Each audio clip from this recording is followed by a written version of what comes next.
Predator 2 is a 1990 American science fiction action film directed by Stephen Hopkins and written by brothers Jim and John Thomas. Serving as the second installment in the Predator franchise, it is a direct sequel to the 1987 original. Set 10 years after the events of the first film, this chapter shifts the action to Los Angeles, where a hardened police officer and his team face off against a deadly, technologically advanced alien hunter known as the Predator. Upon its release, the sequel did not achieve the expected success, but over time the film has gained a significant fan following, especially as the Predator franchise has grown. Like the original, the sequel features numerous gunfights, resulting in a wide variety of firearms appearing throughout the movie. Most of the weapons reflect models typical of 1980s and 1990s action films, though there are also a few unique entries. Let's begin the weapon breakdown with those used by LAPD Detective Lieutenant Mike Harrigan, portrayed by Danny Glover. Mike Harrigan's main weapon is a brushed chrome Desert Eagle Mark VII, chambered in .357 Magnum, fitted with a similarly chrome-finished laser sight, just like his sidearm. An interesting detail is the mounting method of the laser sight. Since the Desert Eagle is an older model and lacks a built-in rail, a separate chrome rail has been attached to the gun to allow for the sight to be mounted. Another detail is the laser sight's wire for the grip switch, which runs directly over the pistol's ejection port. Harrigan uses the Desert Eagle throughout the film and scenes, at the beginning against the El Scorpio gang, at the cemetery, and at Keyes' team's command post. Harrigan retrieves a modified 12-gauge Benelli M1 Super 90 entry shotgun from the trunk of his car. The shotgun has a shortened barrel, a short magazine tube, a laser sight mounted on a top rail, the forend removed, and the pistol grip stock has been cut down. These modifications make the semi-automatic Benelli quite a unique weapon. There is also a humorous moment involving the shotgun. Harrigan is choosing a more powerful sidearm and pulls an AMT hardballer from the trunk, then rejects it, saying too small, and picks a more powerful option, the Benelli.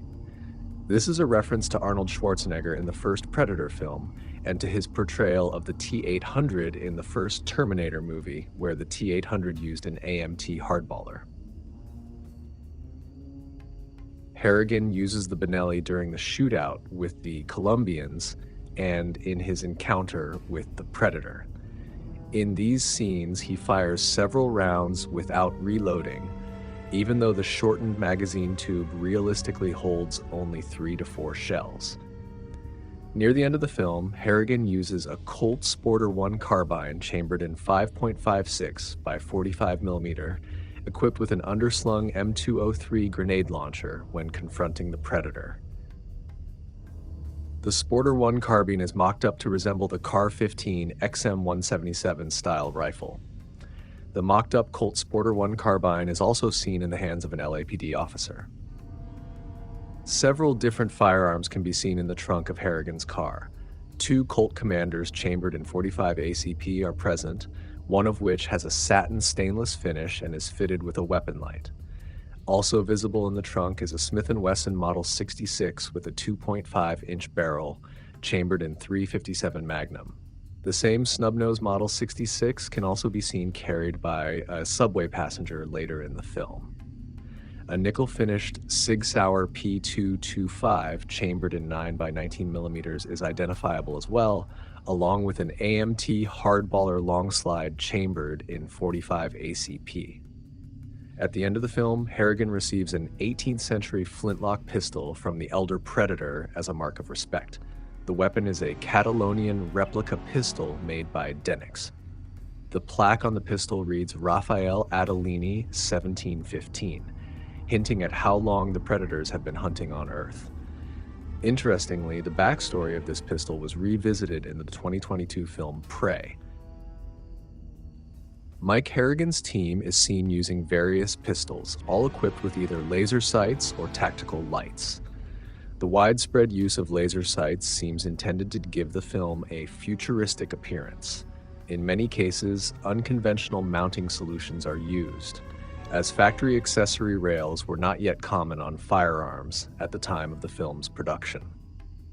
Detective Leona Cantrell, played by Maria Conchita Alonso, carries a Sig Sauer P226 chambered in 9x19mm as her main weapon. A silver laser-aim laser sight is mounted to the pistol, although it appears oversized for the P226. Cantrell uses her pistol during the opening shootout with the El Scorpio gang, and it is also seen during the subway scene. Detective Jerry Lambert, played by Bill Paxton, carries a similar weapon setup to Cantrell, but with a different finish. His Sig Sauer P226, also chambered in 9x19mm, is nickel-plated and fitted with a black laser-aim laser sight. Jerry uses his pistol in the subway scene. Detective Danny Archuleta, played by Ruben Blades, carries a Smith & Wesson 4506 chambered in .45 ACP as his sidearm, equipped with a weapon light. LAPD officers are seen with two variants of the Heckler & Koch MP5 submachine guns when they confront the El Scorpion gang at the beginning of the film. However, these are not genuine MP5s. The telescoping stock A3 and the fixed stock A2 are modified from civilian market Heckler & Koch HK94 carbines, chambered in 9x19mm. These carbines had their barrels shortened and the trigger group replaced to allow fully automatic fire. These guns can be identified as HK94 civilian versions by the lack of the 3-lug barrel, the absence of a paddle magazine release, and the missing push pin. Modified HK94s were commonly used in Hollywood action films throughout the 1980s and 1990s. LAPD officers are also seen using Heckler & Koch G3 rifles chambered in 7.62 by 51mm against the El Scorpion gang. These rifles are actually modified versions of civilian models, not genuine G3s. The weapons are Heckler & Koch HK91A2 rifles made for the civilian market, with their trigger groups modified to enable fully automatic fire. Like the HK94, these rifles can be identified as civilian firearms by the absence of a paddle magazine release and the missing push pin. The LAPD officers' rifles are fitted with wide forearms and Imatronic LS-45 laser sights. The large laser sight is mounted to the side of the rifle's sightline. Modified HK91s are also seen with the El Scorpion gang. These lack laser sights and feature olive drab furniture with slimline forearms. At the metro station, police officers are seen carrying Colt M16A1 rifles chambered in 5.56 by 45mm. In the opening shootout and throughout the film, several LAPD officers can be seen with Mossberg 500 bullpups, chambered in 12 gauge. The weapon is essentially a standard Mossberg 500 modified with a conversion kit to function as a bullpup shotgun. The Mossberg 500 bullpup is also seen in Harrigan's trunk, as well as at the end of the film when Garber, played by Adam Baldwin, confronts Harrigan. One of the LAPD officers can be seen with a Mossberg 590 Mariner, chambered in 12 gauge, featuring an extended magazine tube. At the beginning of the film, the LAPD sergeant, played by Steve Kahan, is armed with a Franchi Spas 15 chambered in 12 gauge. Gary Busey's character, Peter Keyes, men are equipped with 5.56 by 45mm caliber Ruger Mini 14 rifles fitted with Muzzleite MZ14 bullpup stocks. The weapon is seen when the troops attempt to hunt down the predator in the abattoir. Keyes' forces also use 7.62 by 51mm M60 machine guns, which have had their bipods and sights removed. An unmodified M60 is also seen early in the film with the El Scorpion gang. Keyes' men are also seen with a peculiar double-barreled firearm. This prop is fictional and not based on any real weapon. In the subway scene, one of the gang members carries a .357 maximum caliber Dan Wesson Model 15 VH revolver. In the same scene, several subway passengers draw their .38 Special Smith & Wesson Model 60 revolvers at the thugs. The leader of the Jamaican gangsters, Gold Tooth, played by Michael Mark Edmondson, wields two gold-plated Smith & Wesson Model 66 revolvers chambered in .357 Magnum. The guns feature white ivory grips. One Jamaican gangster carries a 9x19mm Frankie LF-57 submachine gun. The LF-57 is also seen with other gang members. This Frankie submachine gun is a relatively rare sight in movies. Another Jamaican gangster is armed with a short-barreled Ruger AC 556K chambered in 5.56 by 45mm. In the opening shootout, the Colombian El Scorpion gang displays a wide array of weapons. The gang leader, El Scorpio, played by Henry King, uses a two-tone DefTech 1315 37mm launcher made by Defense Technologies. In the film, the weapon fires HE grenades, but the DefTech 1315 is actually a gas gun. DefTech 1315 launchers are also seen in crates in the Colombian gang's armory. El Scorpio is also seen using two two-tone 9x19mm micro Uzis fitted with barrel extensions. Two-tone micro Uzis are also used by other Colombians. Several Colombian gangsters are seen using Steyr AUG A1 rifles chambered in 5.56 by 45mm. The Steyr AUG A1 is also seen with some LAPD officers outside the metro station. One of El Scorpio's gangsters pulls out a Barrett M82A1 chambered in 50 BMG. Another 50 BMG caliber rifle is seen with a different El Scorpio gangster who carries an Iver Johnson AMAC 1500 rifle. This choice of weapon is unusual for a standoff with police due to its very slow reloading time. El Scorpio's armory shows a wide variety of weapons. In addition to the previously mentioned M60 and DefTech 1315, the following are seen. When the Colombians prepare to face the police, a heavy machine gun Browning M2HB chambered in 50 BMG is visible.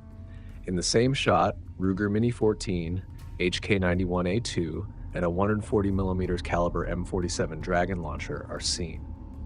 In another shot, HK94 rifles, Uzi submachine guns, and M16 AR-15 SP1 rifles are visible. On the shelves, there are several revolvers and pistols. A third shot shows M1 carbines chambered in .30 carbine, as well as an M16 rifle. The M16 is not a genuine firearm, but an MGC M16 replica. While Harrigan's team inspects the location, an M60D machine gun chambered in 7.62 by 51mm, Norinco Type 56 rifles chambered in 7.62 by 39mm, and a 50 caliber Browning M2 aircraft heavy machine gun are seen. In another shot, CAR-15 and AR-15 rifles are visible in the background. A third shot features M26 hand grenades, M60 machine guns, and crates likely containing FIM-43 Reed-Eye Stingers.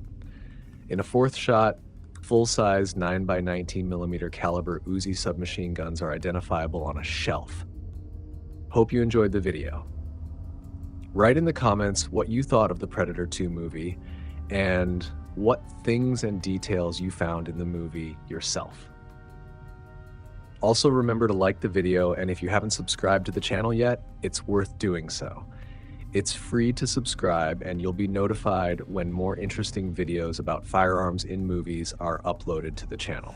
Come and get it! The Scorpio is ready!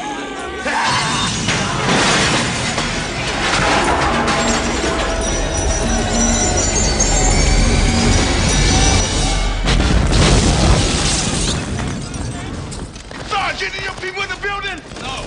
Let's go! Hey, can't let you in. Hyman's on his way here. Hey, Hyman can kiss my sweet ass.